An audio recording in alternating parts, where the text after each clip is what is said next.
Olá, meus irmãos, graça e paz, sejam bem-vindos a mais um vídeo em nosso canal. Hoje nós vamos falar a respeito de um assunto muito importante: o que acontece com os seres humanos após a morte. Você tem dúvidas a respeito desse assunto? Então fique conosco, porque com certeza você vai sair esclarecido a respeito desse assunto que é tão importante.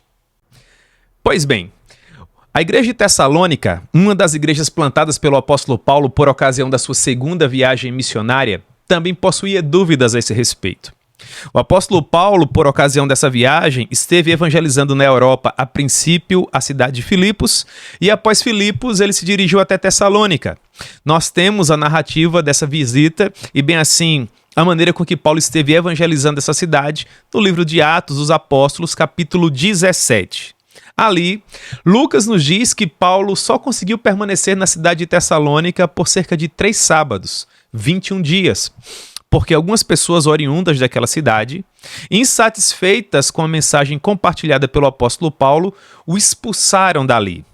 O fato de Paulo ter sido expulso não permitiu que ele aprofundasse algumas doutrinas que são cardeais à nossa fé, como a doutrina do retorno glorioso do Senhor Jesus, o que habilitará a ressurreição dos mortos, e bem assim a transformação daqueles que porventura estejam vivos por ocasião do retorno glorioso do Senhor Jesus.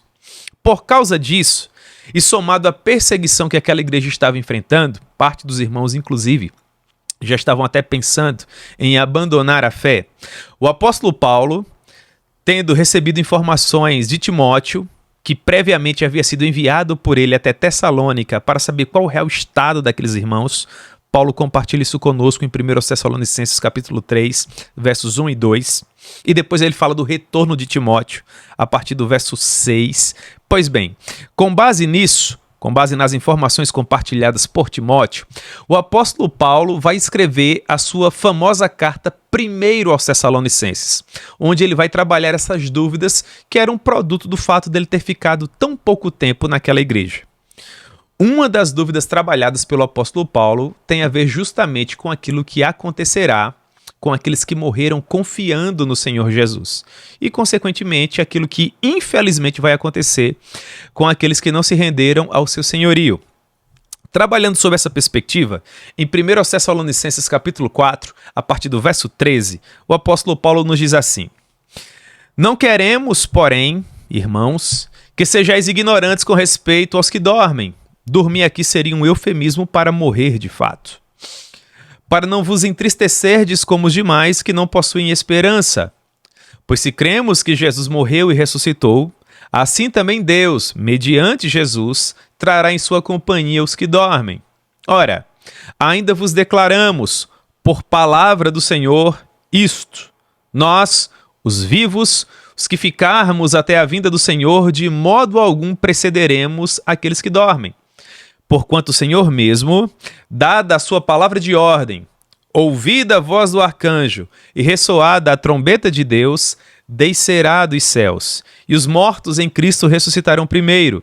Depois nós, os vivos, os que ficarmos, seremos arrebatados juntamente com eles, entre nuvens, para o encontro com o Senhor nos ares. E assim estaremos para sempre com o Senhor. Consolai-vos, pois, uns aos outros com essas palavras." Pois bem, querendo esclarecer a igreja de Tessalônica a respeito daquilo que aconteceria com os que morreram confiando em Cristo, no verso 13 desse texto que nós acabamos de ler, o apóstolo Paulo nos diz: "Não queremos, porém, irmãos, que sejais ignorantes com respeito aos que dormem." Seria como que, em outras palavras, Paulo estivesse dizendo: não é bom que vocês tenham dúvidas a respeito de doutrinas relacionadas com o retorno glorioso do Senhor Jesus, com a segunda vinda, ou como comumente essa doutrina é mais conhecida como o arrebatamento, o momento em que o Senhor Jesus retornará para buscar aqueles que foram comprados por seu sangue. Paulo não quer que a igreja de Tessalônica, e bem assim todos nós, tenhamos dúvidas a respeito dessa doutrina, porque ela é uma doutrina importantíssima para a manutenção da nossa fé. Pois bem, dentre as doutrinas relacionadas à segunda vinda do Senhor Jesus, ao seu retorno glorioso, A principal questão que incomodava os nossos irmãos tessalonicenses era o que aconteceria com aqueles que morreram antes do retorno do Senhor Jesus. Seria aquilo que na teologia nós chamamos de estado intermediário. O que seria isso? Estado intermediário é aquilo que acontece com o eleito, aquilo que acontece com o crente, no caso daqueles que receberam Jesus como Salvador, que se renderam ao seu senhorio, que antes da fundação do mundo foram comprados pelo seu sangue e dessa maneira foram livres das algemas do pecado através do sacrifício vicário de Cristo na cruz do Calvário. Estado intermediário é para onde a alma desses santos eleitos vão após a morte. Pois bem, para nós avançarmos no estudo dessa doutrina, a princípio eu gostaria de definir com vocês o que seria a morte, esse estado que acomete a todos os seres humanos após o pecado. A morte física, meus irmãos, nada mais é do que a separação entre a alma e o corpo. O corpo volta ao pó, enquanto que a alma vai para a presença de Deus, no caso dos crentes, ou para o inferno, no caso dos ímpios, para um lugar de tormento. Paulo nos ensina em 2 Coríntios, capítulo 5, verso 8, que morrer é deixar o corpo e habitar com o Senhor. Portanto, o que seria esse estado intermediário? Vamos pensar a princípio no caso dos eleitos, no caso dos crentes. Quando um cristão genuíno morre, o seu corpo volta ao pó, enquanto que a sua alma eterna retorna à presença do Senhor. Aquilo que na parábola do rico e Lázaro, o Senhor Jesus chamou de seio de Abraão. E a alma desse cristão permanecerá ali até que finalmente o Senhor Jesus retorne para buscar a sua igreja. Quando isso acontecer, quando do retorno glorioso do Senhor Jesus, essas almas que estão no seio de Abraão, as almas dos crentes, se unirão com seus corpos que ressuscitarão e uma vez unidos em corpo de glória, essas pessoas estarão na presença do Senhor, ascenderão com ele aos ares e permanecerão para sempre em sua presença. Enquanto que no caso dos crentes que estiverem vivos por ocasião do retorno glorioso do Senhor Jesus, essas pessoas não passarão pela morte, mas elas terão os seus corpos aperfeiçoados em santidade e serão, como Paulo nos ensina em 1 aos Tessalonicenses e 1 Coríntios capítulo 15, elevados até a presença do Senhor nas nuvens, onde estarão para sempre com o Senhor nas bodas do Cordeiro. Haverá também a ressurreição dos ímpios, daqueles que não se renderam ao senhorio do Senhor Jesus, não foram comprados por seu sangue na cruz do Calvário. Esses, infelizmente, ressuscitarão para a ruína eterna. Serão inevitavelmente condenados e passarão a eternidade destituídos da presença do Senhor no inferno, no lago que arde com fogo e enxofre, que é a segunda morte. Pois bem, trabalhando melhor essas doutrinas, nós percebemos que a Bíblia nos ensina categoricamente o fato da existência contínua, pessoal e individual da alma dos homens após a morte, enquanto que o seu corpo naturalmente está se decompondo na terra. O apóstolo Paulo nos diz que após a morte, a alma do eleito imediatamente volta à presença do Senhor, enquanto que o seu corpo permanece no pó, o seu corpo físico, após essa separação. Em Filipenses capítulo 1, do verso 22 ao verso 24, Paulo nos diz que o desejo dele, naquela circunstância, era partir para estar com Cristo, o que para ele seria incomparavelmente melhor. Perceba, Filipenses capítulo 1, verso 23, ratifica isso que nós estamos trabalhando aqui. Paulo está nos ensinando categoricamente que após a morte, o eleito parte para a presença do Senhor, o que nas palavras do apóstolo Paulo seria incomparavelmente melhor. Pensando na Confissão de Fé de Westminster, um documento que foi escrito em meados do século XVII d.C., nós temos uma definição do que seria esse estado, o que acontece com o cristão após a morte.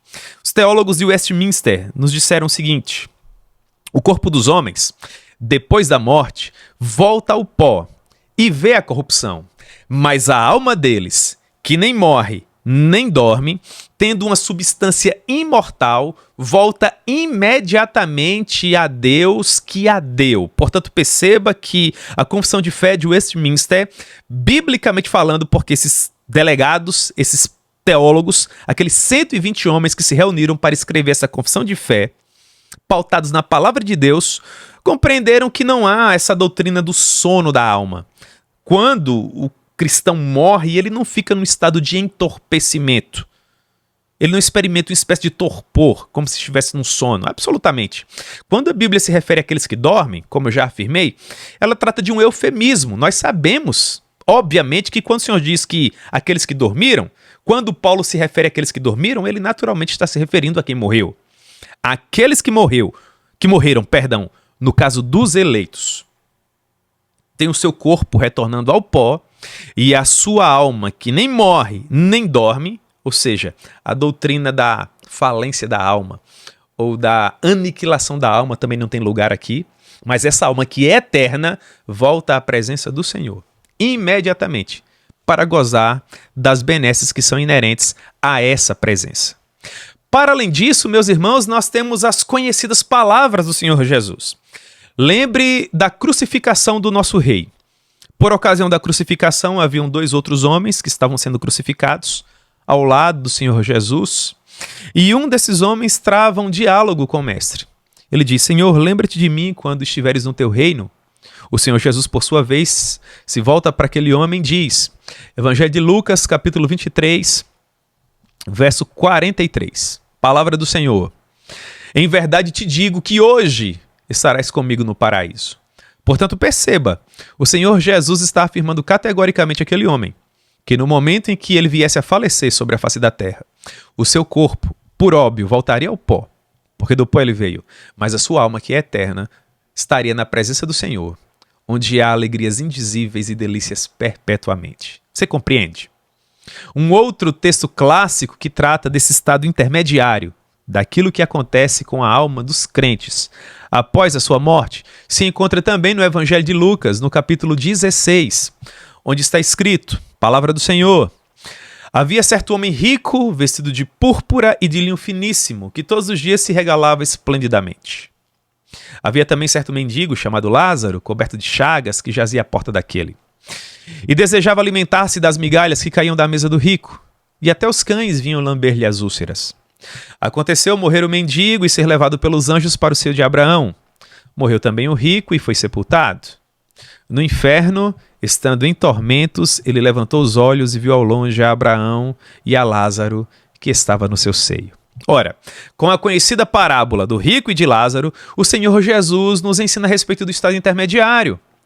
O rico que não rendeu-se ao senhorio de Cristo, que não o confessou como Senhor, esse, após a morte, foi para um lugar de tormento. A sua alma já antecipava aquilo que experimentaria por toda a eternidade após o retorno glorioso do Senhor Jesus. Enquanto que Lázaro, que estava no seio de Abraão, essa é a nomenclatura utilizada pelo Senhor Jesus para aquele lugar de gozo onde se encontrava a alma de Lázaro, por sua vez já experimentava a benesse da presença do nosso rei, aguardando naturalmente o retorno do Senhor Jesus. Porque por ocasião do retorno do Senhor Jesus, dentro da parábola, para nós completarmos, digamos assim, um raciocínio dentro daquilo que aprendemos em 1 Tessalonicenses capítulo 4 e 1 Coríntios capítulo 15, 2 textos clássicos a respeito do retorno do Senhor Jesus, por ocasião do arrebatamento, a alma de Lázaro naturalmente retornaria, se uniria ao seu corpo e em glória estaria na presença do Senhor para sempre, enquanto que a alma do rico retornaria da mesma forma, se uniria ao seu corpo físico e dessa maneira, ao contrário do que aconteceria com Lázaro, ao rico agora, uma vez unidos, alma e corpo, estaria no lugar de tormento eterno pelo fato de não ter se curvado à majestade do Senhor Jesus. Pois bem, uma vez que nós compreendemos isso, nós voltamos a 1 Tessalonicenses capítulo 4, verso 13, e agora nós podemos compreender melhor as palavras do apóstolo Paulo, quando ele diz na porção final do verso 13 que gostaria que a igreja de Tessalônica compreendesse essa doutrina, para que eles não andassem por aí tristes, como os demais, que não possuem esperança. Perceba, mesmo em vida, já agora, nós que depositamos a nossa confiança no Senhor Jesus, nós que por meio da fé nos apropriamos do sacrifício vicário dele lá na cruz do Calvário, podemos descansar o nosso coração em paz, porque nós sabemos exatamente para onde vamos, se for desejo do Senhor, que nós venhamos a tombar sobre a face da terra. Se for o caso de nós fecharmos os nossos olhos aqui, da próxima vez que nós os abrirmos, nós estaremos na presença do Senhor, gozando de alegrias indescritíveis. Portanto, nós não podemos andar por aí como os demais que não possuem esperança, porque ainda não compreenderam o Evangelho, porque nós sabemos exatamente para onde nós vamos. E tudo isso nos é garantido, porque, em primeiro lugar, o nosso amado Redentor ressuscitou. O Senhor Jesus, como você bem sabe, também passou pela morte. Ele morreu naquela sexta-feira, por ocasião da Páscoa. Mas ao terceiro dia, bem cedo, no domingo, ainda alta madrugada, ele ressuscitou. E quando isso aconteceu, ele venceu a morte. O apóstolo Paulo nos diz que se o Senhor Jesus não tivesse ressuscitado, de fato nós teríamos motivos para andarmos por aí cabisbaixos, porque não haveria esperança para nós. São essas as suas palavras em 1 Coríntios capítulo 15, a partir do verso 13, quando o grande apóstolo aos gentios nos ensina assim: se não há ressurreição dos mortos, então Cristo não ressuscitou. E se Cristo não ressuscitou, é vã a nossa pregação e é vã a nossa fé. E somos tidos por falsas testemunhas de Deus, porque temos asseverado contra Deus que ele ressuscitou a Cristo, ao qual ele não ressuscitou, se é certo que os mortos não ressuscitam. Porque se os mortos não ressuscitam, também Cristo não ressuscitou. E se Cristo não ressuscitou, é vã a nossa fé e nós ainda permanecemos em nossos pecados. Portanto, percebam, se de fato fosse verdade que Cristo não havia ressuscitado, infelizmente nós também seríamos um povo que não possuiria esperança. Porque, ainda segundo o apóstolo Paulo, se Cristo não ressuscitou dos mortos, 1 Coríntios 15, 18, os que dormiram em Cristo, leia-se, aqueles que morreram confiando nele, pereceram. Nesse sentido, Paulo conclui o seu argumento dizendo: se como homem lutei em Éfeso com feras, que me aproveita isso? Se os mortos não ressuscitam, comamos e bebamos, porque amanhã morreremos. Pois bem, você percebe que se de fato Jesus não tivesse ressuscitado, nós estaríamos nessa condição, sem qualquer esperança. Mas o fato é que, olhe para mim nesse momento e abra bem os seus ouvidos. O nosso rei ressuscitou. Sim, que todos saibam, Jesus ressuscitou. E por causa disso nós temos esperança. A esperança de que a sua palavra haverá de se cumprir em nós. Nós, os santos eleitos, aqueles que depositam toda a sua confiança no Evangelho de Jesus Cristo. Se morrermos sobre a face da terra, nosso corpo voltará ao pó, porque do pó ele veio.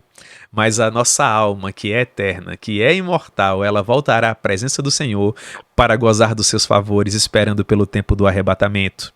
Paulo nos diz em 1 Coríntios 15, 51, eis que vos digo um mistério. Nem todos dormiremos, ou seja, nem todos passaremos pela morte, mas transformados seremos todos, num momento, num abrir e fechar de olhos, ao ressoar da última trombeta. A trombeta soará, e os mortos ressuscitarão incorruptíveis. Perceba, é justamente isso que Paulo está ensinando à igreja de Tessalônica, no texto que nós lemos a princípio. 1 Tessalonicenses 4,14, Paulo diz: pois se cremos que Jesus morreu e ressuscitou, assim também, mediante Jesus, ele trará em sua companhia os que dormem. Ora, essa é a mensagem que nos dá esperança. Jesus ressuscitou. E mais, ele voltará. E quando ele voltar, aqueles que morreram confiando nele, aqueles que dormiram em Cristo, para usar um termo do apóstolo Paulo, esses ressuscitarão primeiro. E aqueles crentes, aqueles cristãos genuínos que estiverem vivos por ocasião do retorno glorioso do Senhor Jesus, esses não passarão pela morte, mas terão seus corpos glorificados para suportar a eternidade com o Senhor. É com base em promessas tão preciosas como essa que nós podemos fazer coro ao apóstolo Paulo em 1 Coríntios 15, 55 e também dizer: onde está, ó morte, a tua vitória? Onde está, ó inferno, o teu aguilhão? Tragada foi a morte na vitória de Cristo Jesus. Você compreende? Aqueles que morreram acreditando em Cristo ressuscitarão, eles estão seguros. Paulo queria sanar essa dúvida da igreja de Tessalônica para que a igreja descansasse. E bem assim você, meu querido irmão que me acompanha, descanse o seu coração na certeza de que, se você se apropriou por meio da fé do sacrifício do Senhor Jesus, você não tem o que temer. Por ocasião do retorno glorioso do nosso Rei, você ressuscitará. Se for o caso de você sucumbir antes do retorno do Senhor, se o Senhor Jesus não voltar para essa geração.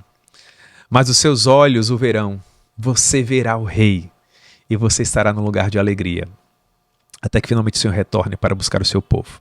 Se porventura a nossa geração estiver viva por ocasião do retorno do nosso Rei, nós não teremos que passar pela morte. Mas como diz o apóstolo Paulo, transformados seremos todos, receberemos um corpo de glória, aperfeiçoado em santidade, para estarmos pelos séculos dos séculos na presença do Senhor. Portanto, entenda e deposite toda a sua confiança nessa verdade inafastável. A graça que nos chamou no princípio será suficiente para nos conduzir seguros até o final.